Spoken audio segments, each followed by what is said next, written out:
Atenção, este vídeo tem spoilers. 6 anos atrás eu lancei aqui no canal um vídeo chamado Dá pra fazer um bom filme de Sandman? Porque na época tinha um filme em desenvolvimento para levar o personagem do Neil Gaiman pras telonas. Mas de lá pra cá muita coisa mudou. O projeto do filme caiu e depois a Netflix adquiriu os direitos de adaptação. E assim foi anunciada a série live action de Sandman, que teria o próprio Neil Gaiman como produtor executivo para supervisionar tudo dessa adaptação. Pois bem, depois de tanta espera, a série de Sandman finalmente estreou com uma temporada de 10 episódios. E eu preciso falar sobre ela aqui com vocês. Não só por eu ser fã de Sandman, mas também porque é uma maneira de continuar a conversa que a gente começou aqui anos atrás, quando uma adaptação cinematográfica de Sandman ainda era somente um sonho. Pois bem, agora, tendo visto a primeira temporada completa, eu já posso dizer que, felizmente, a adaptação da Netflix é boa. Ela captou muito do que fez essa história ser especial e traduziu isso bem para as telas. Mas também tem alguns pontos que me fazem acreditar que o programa ainda não atingiu todo o seu potencial para ser uma obra tão extraordinária quanto os quadrinhos originais.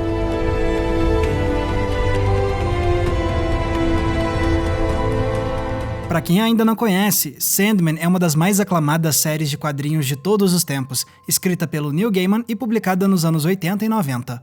Nela somos apresentados a Morpheus, um ser mitológico e imortal que controla o mundo dos sonhos. E assim a gente acompanha o personagem enquanto ele atravessa os séculos e as realidades, tendo que lidar com os mais diversos desafios, desde seres humanos comuns a seres divinos. Mas como isso tudo pode ser levado para as telas?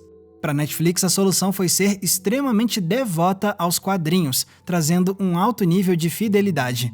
Os arcos narrativos são os mesmos das primeiras 16 edições.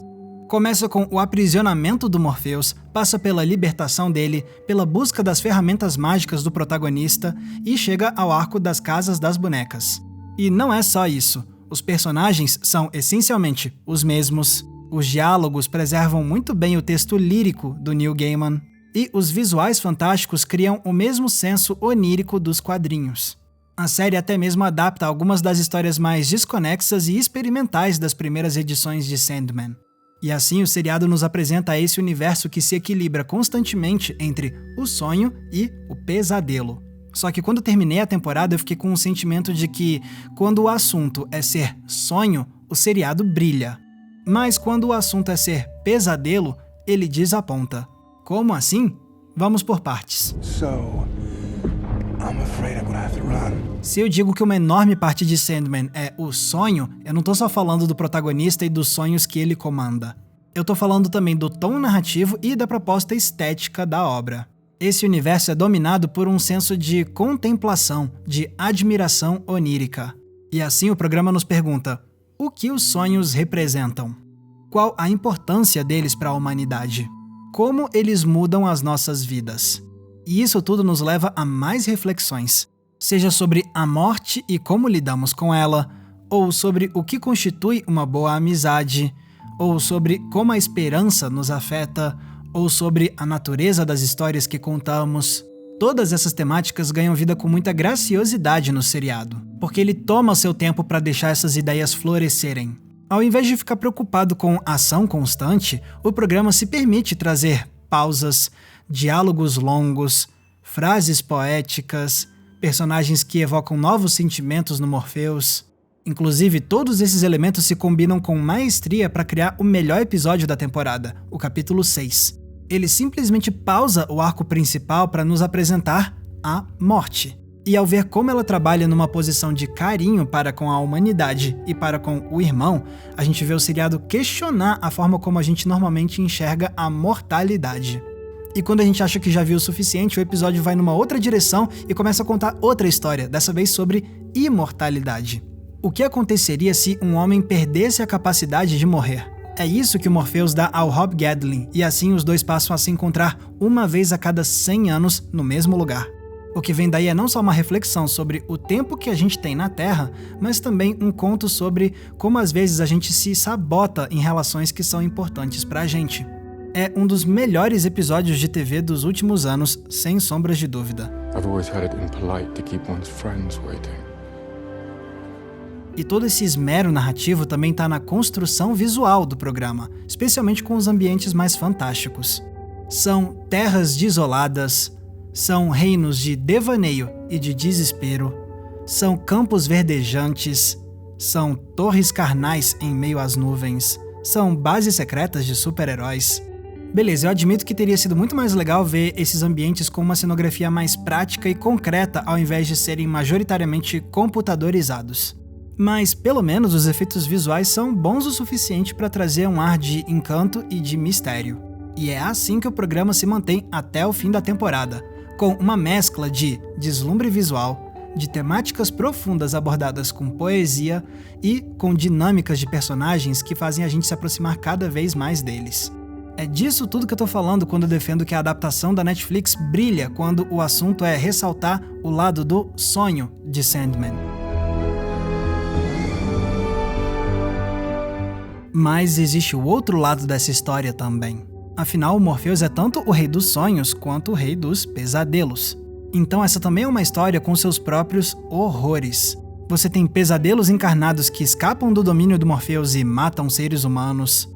Você tem objetos que caem nas mãos de mortais e fazem a realidade sair de controle com consequências terríveis. Você tem monstros, demônios, assassinos em série.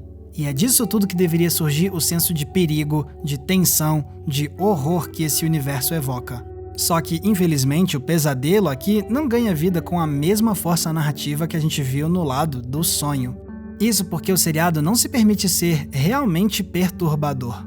Ok, tem uma exceção que eu vou destrinchar já. Mas de resto, fica a impressão de que, talvez por buscarem uma classificação indicativa menor e ter um público mais amplo, a Netflix deu uma suavizada nos lados mais aterradores de Sandman.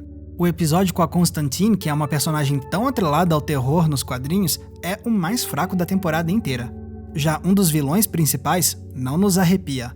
Enquanto isso, o lado mais assustador do Morpheus surge em breves relances para depois sumir rapidamente. E todo o segundo arco, mesmo com todo o seu dinamismo e ameaças, raramente transmite um senso de catástrofe.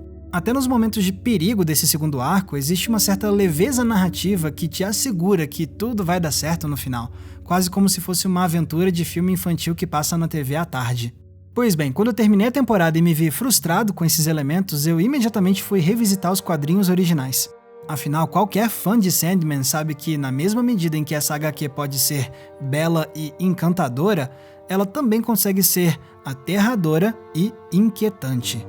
E se a adaptação da Netflix quis ser tão fiel aos quadrinhos, por que ela não conseguiu traduzir o mesmo senso de temor das páginas de Sandman?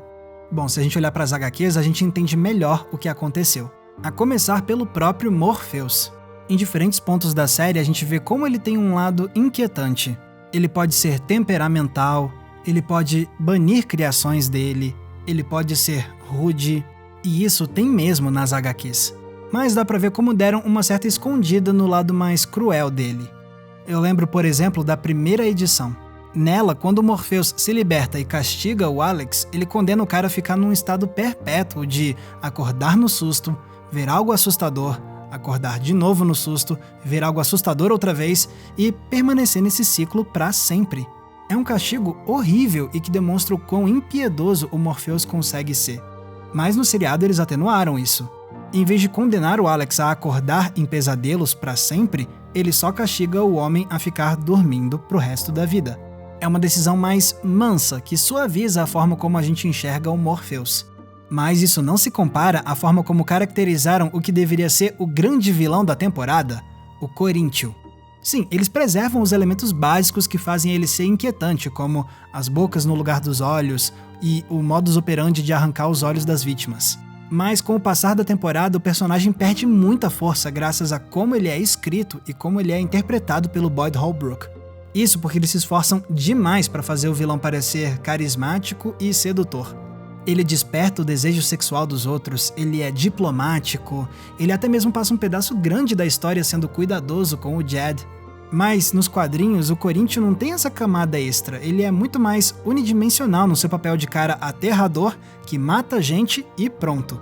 E veja bem, eu não tô reclamando de terem mudado o personagem na adaptação. É perfeitamente cabível adicionar mais carisma e mais sedução no Coríntio. O problema é que o programa se esforça tanto para fazer o personagem ser sedutor e carismático que ele se esquece de ter o mesmo afinco na hora de fazer ele ser assombroso também. É uma caracterização que fica desequilibrada. O resultado é que o vilão que deveria ser a ameaça máxima não consegue botar medo de verdade na gente em momento algum. Well, then let's go. Come on. Tá, mas lembram que agora há pouco eu disse que tem uma exceção nessa história toda? Pois bem, ela é o John Dee, o outro vilão principal da temporada. Isso porque ele é o epicentro do único episódio da temporada que realmente consegue ser perturbador pra caramba, o capítulo 5. Aqui ele usa o rubi do Morpheus para tirar as inibições de pessoas num restaurante e o resultado é um caos violentíssimo, com pessoas matando umas às outras e se mutilando. Aí sim a adaptação ousou ser chocante e gráfica, de um jeito que faz a gente dizer eita pau. Mas, ainda assim, se você olhar para os quadrinhos, você percebe que até mesmo o John Dee foi muito suavizado em comparação com o original. Nos quadrinhos, o John Dee é assustadoramente inquieto e obsessivo. Já no seriado, ele é calmo, até mesmo doce. Nos quadrinhos, o John Dee é inescrupuloso. Basta ver como ele tranquiliza a mulher que dá carona para ele, pra, no final, matá-la mesmo assim. Enquanto isso, o John Dee do seriado é piedoso, não só deixando a mulher viver, mas também dando a ela um amuleto de proteção. E, de novo, sim, eu entendo que isso é uma escolha de adaptação. A sorte é que, no caso do John Dee, a suavização que fizeram do personagem não deixou ele sem graça, como aconteceu com o Coríntio.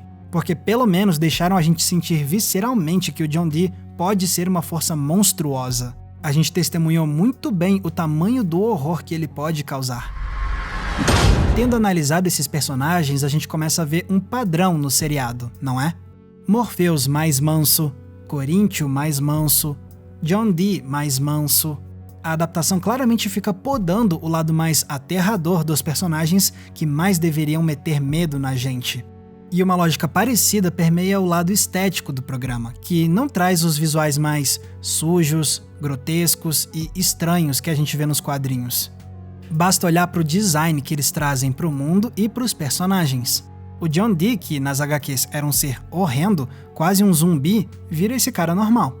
As Irmãs das Aranhas, que pareciam sair de um filme de terror, viram góticas simpáticas. Uma das irmãs do Morpheus, a Desespero, que nos quadrinhos tem uma pele defunta e um aspecto sobrenatural, na adaptação vira só uma mulher comum. Até mesmo os demônios, que nos quadrinhos são nojentos e tortos, no seriado viram essas criaturas que mais parecem ter saído de um filme da Marvel. Só que, mais uma vez, eu ressalto, o problema não é que tá diferente dos quadrinhos. Porque mesmo se a gente ignorar as HQs e olhar para o seriado por si só, ele ainda parece desequilibrado na sua proposta narrativa. Afinal, essa é uma história sobre o Rei dos Sonhos e dos Pesadelos. E a temporada inteira fala sobre os perigos de deixar tanto os pesadelos quanto os sonhos saírem de controle. Ou seja, a obra gira em torno de um equilíbrio delicado que deveria existir no sonhar entre o belo e o horrendo.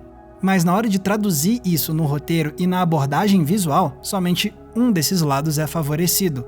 É como se a adaptação passasse um verniz Netflix em Sandman, trazendo um polimento que ressalta muito bem o encantador, o belo, o sedutor, mas, em contrapartida, esse verniz esconde o sujo e o aterrador que parecem ser tão essenciais para o que essa obra quer ser. E para perceber esse desequilíbrio, não precisa ter lido os quadrinhos, basta olhar para o seriado mesmo.